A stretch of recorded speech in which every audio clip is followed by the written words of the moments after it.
ತಾ ಹೇಳಿದನಲ್ಲವೇ, ನಾ ಕೈ ಬಿಡೇನು, ನಾ ಕೈ ಬಿಡೇನು.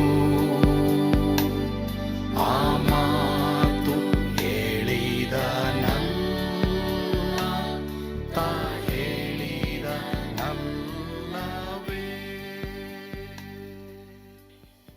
ಯೇಸು ಕೈ ಬಿಡನು ದೈನಂದಿನ ಸತ್ಯವೇದ ಅಧ್ಯಯನಕ್ಕೆ ನಿಮ್ಮೆಲ್ಲರನ್ನು ಆಹ್ವಾನ ಮಾಡ್ತೇನೆ. ವಿಮೋಚನ ಕಾಂಡ 13ನೇ ಅಧ್ಯಾಯ 17ರಿಂದ 19ನೇ ವಚನವನ್ನ ನಾವು ಈ ಸಂದರ್ಭದಲ್ಲಿ ಧ್ಯಾನ ಮಾಡಲಿದ್ದೇವೆ. ಇಸ್ರಾಯೇಲರು ಐಗುಪ್ತ ದೇಶವನ್ನ ಬಿಟ್ಟು ಹೋದದ್ದು, ಫರೋಹನ ಸೈನ್ಯವು ಸಮುದ್ರದಲ್ಲಿ ಮುಳುಗಿ ಹೋದದ್ದರ ಕುರಿತು ಈ ದಿನ ನಾವು ಧ್ಯಾನ ಮಾಡ್ತೇವೆ. ಈಗ ನಿಮ್ಮ ಹತ್ರ ಸತ್ಯವೇದ ಇರೋದಾದ್ರೆ ನನ್ನೊಂದಿಗೆ ಓದ್ತೀರಾ? ಓದ್ಕೊಳ್ಳೋಣ. ಫರೋಹನು ಇಸ್ರಾಯೇಲರಿಗೆ ಹೋಗುವುದಕ್ಕೆ ಅಪ್ಪಣೆ ಕೊಟ್ಟಾಗ ಫಿಲಿಸ್ಟಿಯರ ದೇಶದೊಳಗನ ಮಾರ್ಗ ಹತ್ತಿರವಿದ್ದರೂ ದೇವರು ಆ ದಾರಿಯಲ್ಲಿ ಅವರನ್ನು ನಡೆಸದೆ ಕೆಂಪು ಸಮುದ್ರದ ಬಳಿ ಇರುವ ಮರಳುಕಾಡಿನ ದಾರಿಯಲ್ಲೇ ಸುತ್ತಾಗಿ ನಡೆಸಿಕೊಂಡು ಹೋದನು. ಆತನು ಈ ಜನರಿಗೆ ಯುದ್ಧ ಪ್ರಾಪ್ತವಾದರೆ ಅವರು ಧೈರ್ಯಗೆಟ್ಟು ಐಗುಪ್ತ ದೇಶಕ್ಕೆ ಹಿಂದಿರುಗಾರು ಅಂದುಕೊಂಡನು. ಇಸ್ರಾಯೇಲರು ಯುದ್ಧ ಸನ್ನದ್ಧರಾಗಿ ಐಗುಪ್ತ ದೇಶದಿಂದ ಹೊರಟರು.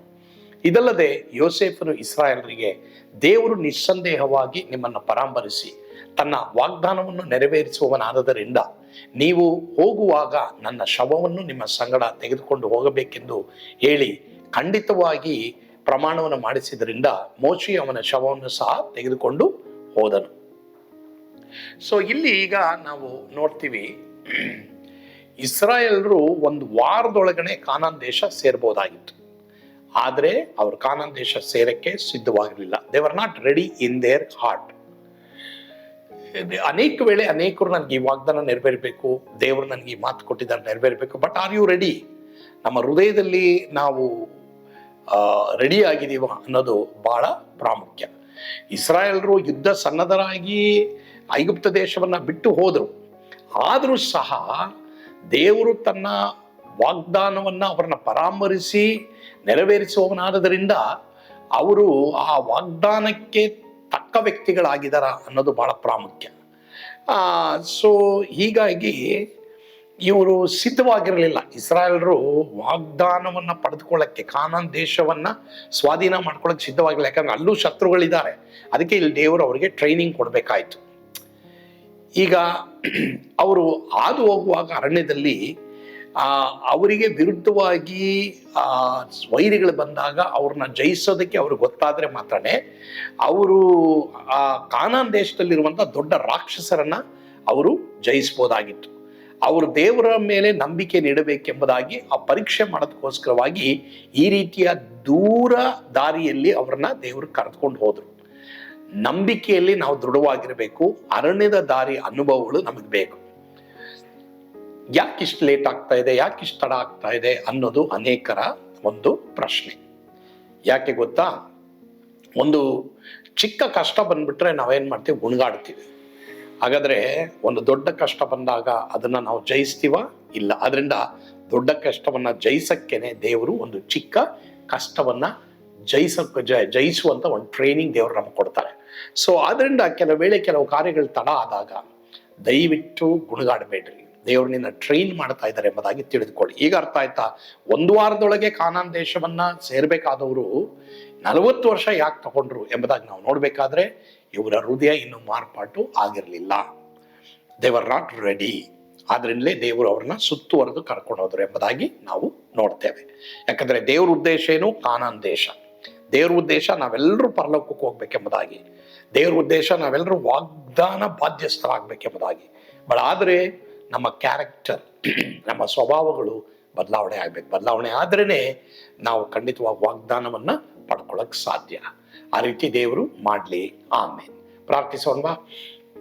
ಪರಮ ಪ್ರೀತಿಯುಳ್ಳ ತಂದೆಯಾದ ದೇವರೇ, ನಿಮಗೆ ಸ್ತೋತ್ರ. ನಿನ್ನ ವಾಕ್ಯದ ಮೂಲಕವಾಗಿ ನಮ್ಮೊಂದಿಗೆ ನೀವು ಮಾತನಾಡಿದ್ದೀರ, ಅದಕ್ಕಾಗಿ ಸ್ತೋತ್ರ. ಅನೇಕರು ಯಾಕೆ ಇಷ್ಟು ತಡವಾಗ್ತಾರೆ ಎಂಬುದಾಗಿ ಕೇಳೋದುಂಟು. ಆದರೆ ಇವತ್ತು ನಾವು ಕಲ್ತಿದೀವಪ್ಪ, ಇಸ್ರಾಯೇಲರು ರೆಡಿ ಆಗಿದ್ದಿದ್ದಿಲ್ಲ ದೇವರೇ, ನಾವು ಸಹ ರೆಡಿ ಆಗ್ಬೇಕಾಗುತ್ತೆ. ದೇವರೇ, ನಮಗೆ ಅನೇಕ ಕಾರ್ಯಗಳು ಟ್ರೈನಿಂಗ್ ಕೊಡ್ತಾ ಇದೆಯಾ, ಯಾವುದ್ರಲ್ಲೂ ನಾವು ಕುಗ್ಗಿ ಹೋಗದ ಹಾಗೆ, ಆ ತರಬೇತಿಯಲ್ಲಿ ನಾವು ಗುಣಗಾಡದ ಹಾಗೆ ಧೈರ್ಯವಾಗಿ ಮುನ್ನುಗ್ಲಿಕ್ಕಾಗುತ್ತೆ ನಮಗೆ ಕೃಪೆ ಕೊಡು. ಯೇಸುವಿನ ಹೆಸರಿನಲ್ಲಿ ಪ್ರಾರ್ಥಿಸ್ತೇವೆ ಸ್ವಾಮಿ. ಆಮೇನ್. ಕರ್ತನು ತಾನೇ ನಿಮ್ಮೆಲ್ಲರನ್ನು ಆಶೀರ್ವಾದ ಮಾಡಲಿ. Amen. God bless you. Yesu ಕೈ ಬಿಡನು.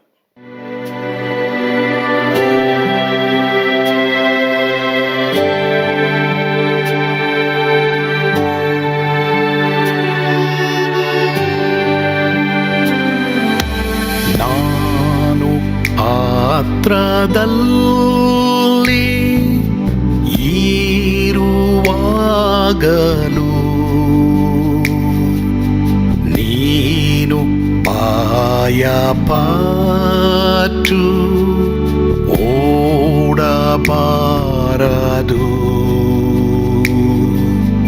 ನನ್ನ ಮಾತನಂಬಿ ಸ್ಥಿರವಾಗಿರು.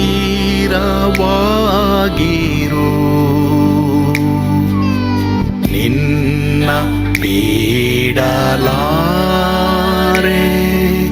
ಬಿಡೆನು ಎಂದೆಂದಿಗೂ.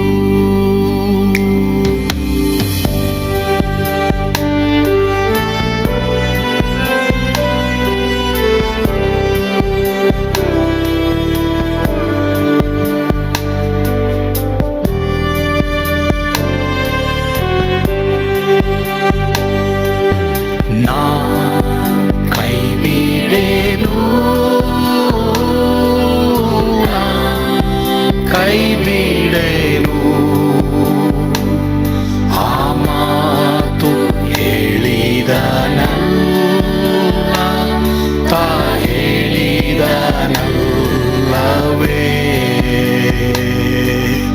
ನಾ ಕೈ ಬಿಡೆನು,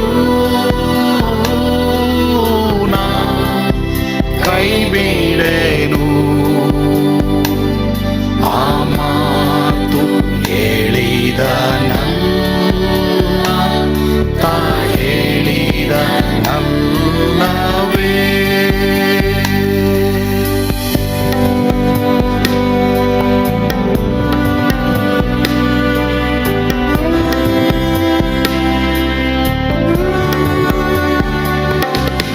ಸುತ್ತಲೂ ಹೂಗಳು ಬಾಡಿ ಹೋದರು,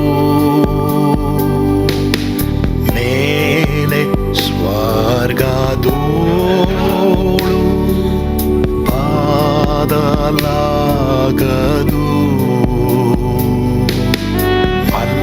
ಅಲ್ಲಿಂದೇಸು ಸ್ವಾಮಿ ಬಾರುವಾತನು.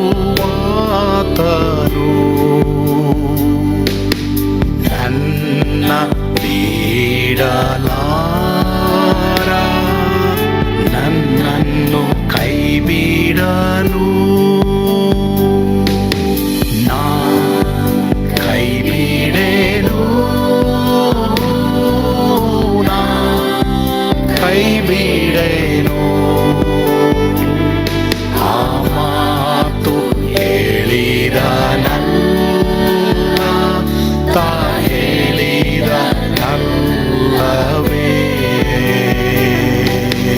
ನಾ ಕೈ ಬಿಡೆನು, ನಾ ಕೈ ಬಿಡೆನು. ಆ ಮಾತು ಹೇಳಿದನಲ್ಲ, ತಾ ಹೇಳಿದನಲ್ಲವೇ.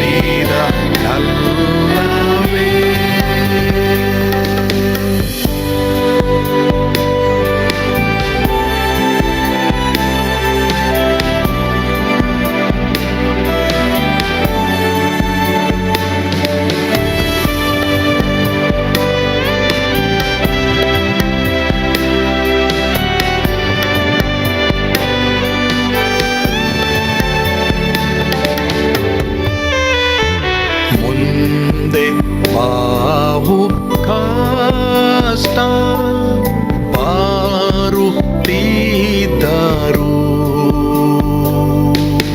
ಭಯ ಪಾಡಲಾರೆ, ಸ್ವಾಮಿ ಇದ್ದಾನೆ. ಬಾಲವಾಗಿ ನಿಂತು ಹರ್ಷಗೊಳ್ಳುವೆ,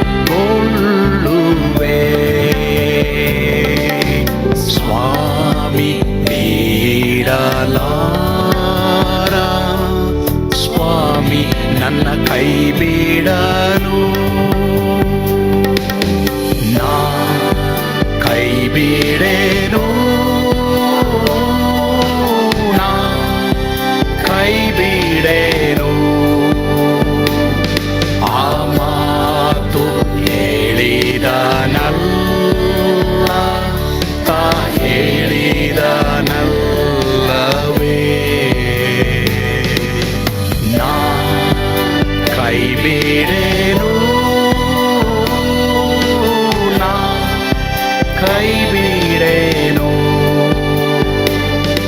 ಆ ಮಾತು ಹೇಳಿದ ನಲ್ಲ ತಾ ಹೇಳಿದ ನಲ್ಲವೇ ತಾ ಹೇಳಿದ ನಲ್ಲವೇ.